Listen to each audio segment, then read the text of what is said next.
ఈరోజు పైన పడిన వర్షంతో ఇంకా బుడమేరు బ్రీచెస్ని క్లోజ్ చేయలేకపోయారు. మార్నింగ్ లోకేష్ గారు, రామానాయుడు అక్కడే ఉన్నారు. వెళ్ళి దాన్ని క్లోజ్ చేయడానికి అన్ని విధాల ప్రయత్నం చేస్తున్నారు. రోడ్డు అయితే ఫామ్ చేశారు. ఒక బ్రీచ్ కూడా క్లోజ్ చేశారు. ఇంకా 2 బ్రీచెస్ ఉన్నాయి. They are working on that. దాని కింద కూడా ఏమి ఉన్నాయి అవన్నీ వర్క్ చేయడానికి ముందుకు పోతున్నారు. ఆ డీటెయిల్స్ కూడా విల్ గివ్ యూ. ఇంకొక పక్కన ఎలక్ట్రిసిటీ అయితే ఏ సబ్స్టేషన్లో ఏ ట్రాన్స్ఫార్మర్ దగ్గర వాటర్ లేకపోతే అవి ఛార్జ్ చేసుకుంటూ ముందుకు వెళ్తున్నారు. సాయంత్రానికి చాలా వరకు కొన్ని వస్తాయి.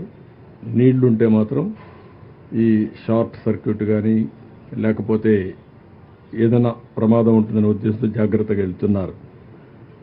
ఇంకొక పక్కన మున్సిపాలిటీ వాటర్ సప్లై కూడా ఒక పక్క ట్యాంకర్స్ 182 ట్యాంకర్లు పనిచేస్తున్నాయి.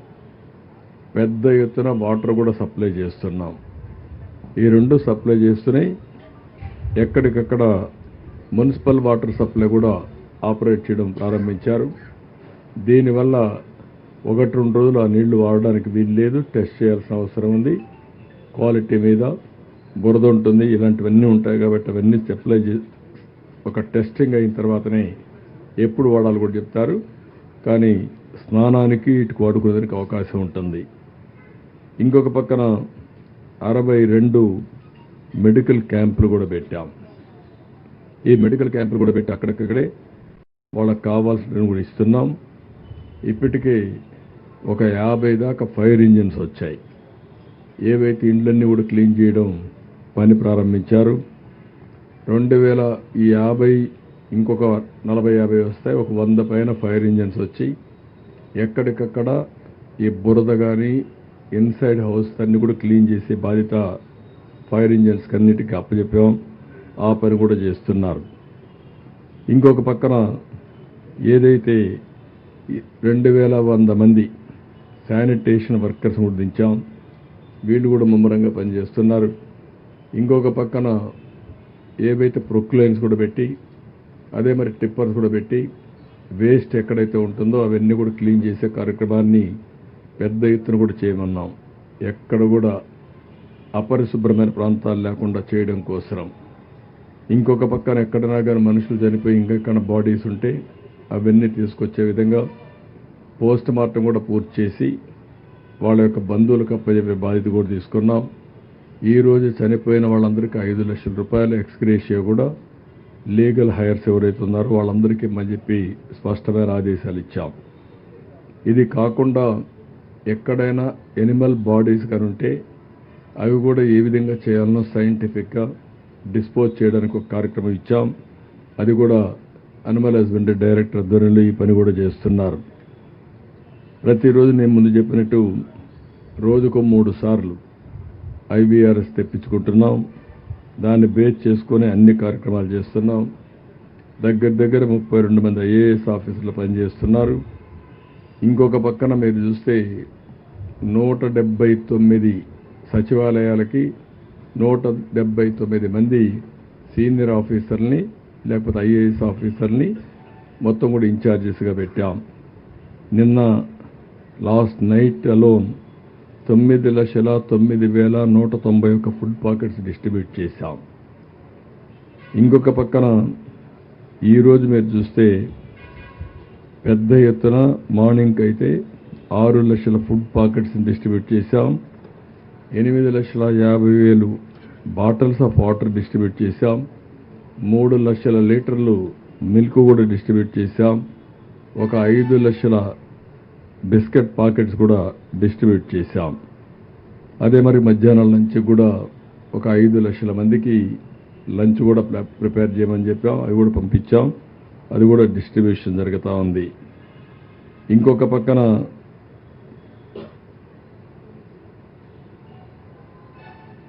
ఫీడ్బ్యాక్ కోసమైతే నాకు కూడా చాలా బాగా ఇస్తున్నారు. కానీ ఒకటే అందరిని రిక్వెస్ట్ చేస్తున్నా, మీరు కూడా నేర్చుకొని కొంత ప్రాపర్ ఫీడ్బ్యాక్ కానీ నాకు ఇవ్వగలిగితే నేను కొంతమందితోనే మాట్లాడగలుగుతున్నా. కానీ అందరూ ఫీడ్బ్యాక్ ఇస్తే ఆ ఫీడ్బ్యాక్ మేము అనలైజ్ చేసి ఏ విధంగా చేయగలుగుతామో అవన్నీ చేయడానికి ముందుకు పోవడానికి అవకాశం ఉంటుంది. ఇది కూడా చేయాల్సిన అవసరం ఉంది. గర్భిణీ స్త్రీలు కొంతమంది ఇబ్బంది ఉందని చెప్పి ఇన్ఫర్మేషన్ వస్తూ ఉంది. అందుకే వాళ్ళందరినీ కూడా ఏ విధంగా ఆదుకోవాలనో ఆ నెంబర్ కూడా తీసుకోమన్నాం. ఎక్కడెక్కడున్నారో లొకేషన్ కూడా ఐడెంటిఫై చేయమన్నాం. అవసరమైతే వాళ్ళు ప్రత్యేకంగా హాస్పిటల్లో చేర్చడం కానీ లేకుంటే ఏం చేయాలనో అన్ని విధాలు ఆదుకోవడం కోసం ముందుకు పోతున్నాం. ఈ సమయంలో ఎవరైతే ఈరోజు మనం చూస్తే బుడమేరు, ఈరోజు మార్నింగ్ కూడా కొద్దిగా పైన వర్షాలు పడ్డాయి. నేను అన్ని సోర్సెస్ ద్వారా వెరిఫై చేశాను.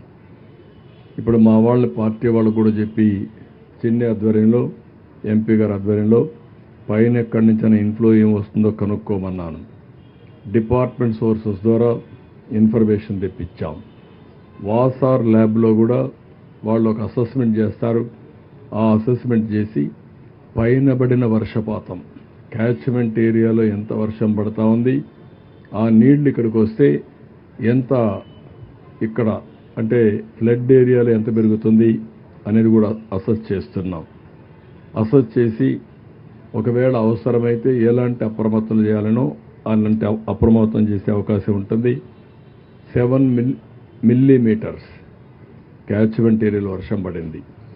దీనివల్ల ఒక 5,000 నుంచి 7,000, 8,000 క్యూసెక్స్ ఆఫ్ వాటర్ వచ్చే అవకాశం ఉంటుంది.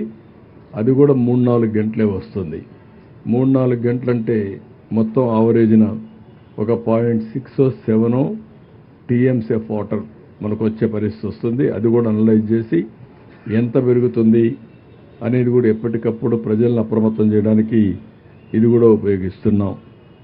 అదే సమయంలో మనందరం ఒకసారి చూస్తే ఈరోజు కృష్ణా రివర్లో 11,43,000 క్యూసెక్స్ ఆఫ్ వాటర్ వచ్చింది.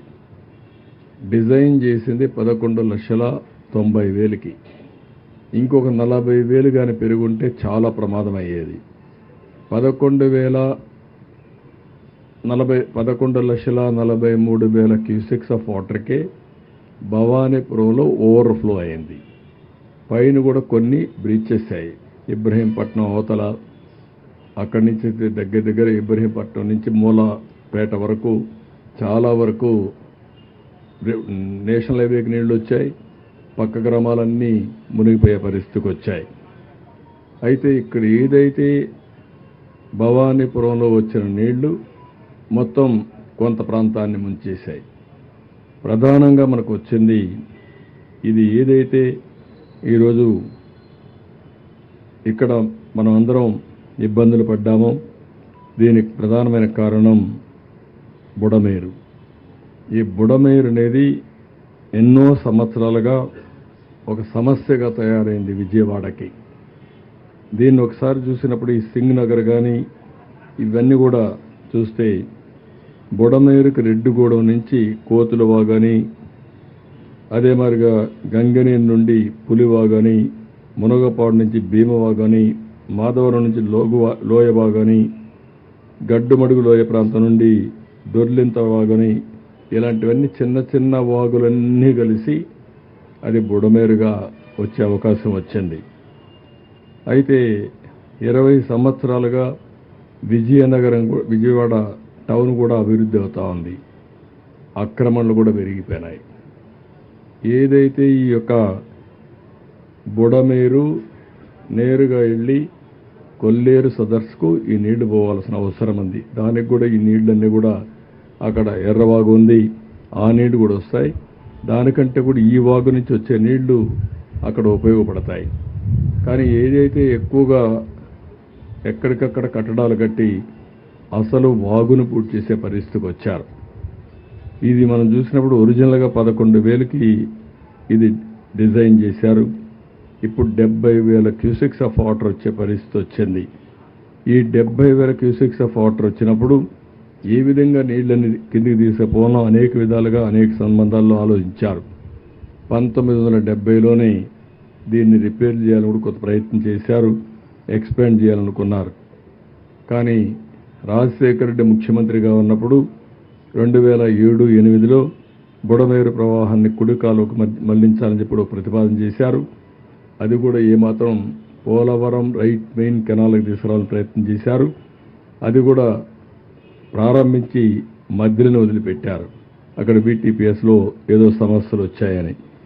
ఆ తర్వాత మనం చూస్తే దీని మీద ఒకేసారి వెలగలేరులో రెగ్యులేటరీ ఒకటి కట్టారు. అది కూడా చిన్న రెగ్యులేటర్, ఇన్ని నీళ్లు కూడా పట్టావు, ఏదైనా ఉంటే కొద్దిగా ఫ్లడ్ మేనేజ్మెంట్ చేయడానికి కట్టారు. అంతవరకు తప్ప ఏం జరగలేదు. ఇంకొక పక్కన 2005లో పెద్ద వరద వచ్చింది. అప్పుడు మేమందరం కూడా ఆందోళన చేశాం. ఇక్కడ ఉండేవాళ్ళు కూడా పెద్ద ఎత్తున ఆందోళన చేశారు. దీన్ని చేస్తానని ఆ రోజు రాజశేఖర రెడ్డి చెప్పాడు, కానీ మళ్ళా వదిలేసే పరిస్థితికి వచ్చాడు. ఫైనల్గా నేను వచ్చిన తర్వాత కూడా ఒక దగ్గర 500 కోట్లు శాంక్షన్ చేశామనేది కొంత ఇన్ఫర్మేషన్ ఉంది. ఆ 500 కోట్లు ఖర్చు పెట్టకుండా ఈ ప్రభుత్వం వచ్చిన తర్వాత మానేశారు. రెండోది, బుడమేరు కనీసం బ్రీచెస్ క్లోజ్ చేసుంటే, వీళ్ళు ఆకుపై చేయకుండా ఉండుంటే కొంతవరకు సమస్య పరిష్కారం అయ్యేది. ఎప్పుడైతే ఎన్క్రోచ్మెంట్స్ 2019 నుంచి విపరీతంగా జరిగాయి, కాలవే లేకుండా చేసే పరిస్థితికి వచ్చారు. దానికి తగినట్టు 70,000 క్యూసెక్స్ ఆఫ్ వాటర్ వచ్చింది. ఈ రెండు కలిసే కొందికి ఒక పక్క కృష్ణా రివర్లో వచ్చే నీళ్లు, ఇంకొక పక్క బుడమేరు నుంచి వచ్చే నీళ్లు, రెండు కూడా కలిపి మొత్తం విజయవాడ బీభత్సంగా తయారైంది. ఎప్పుడూ లేనటువంటి వరద వచ్చే పరిస్థితి వచ్చింది, ముంపుకు గురైంది. దీనికి కారణం మనం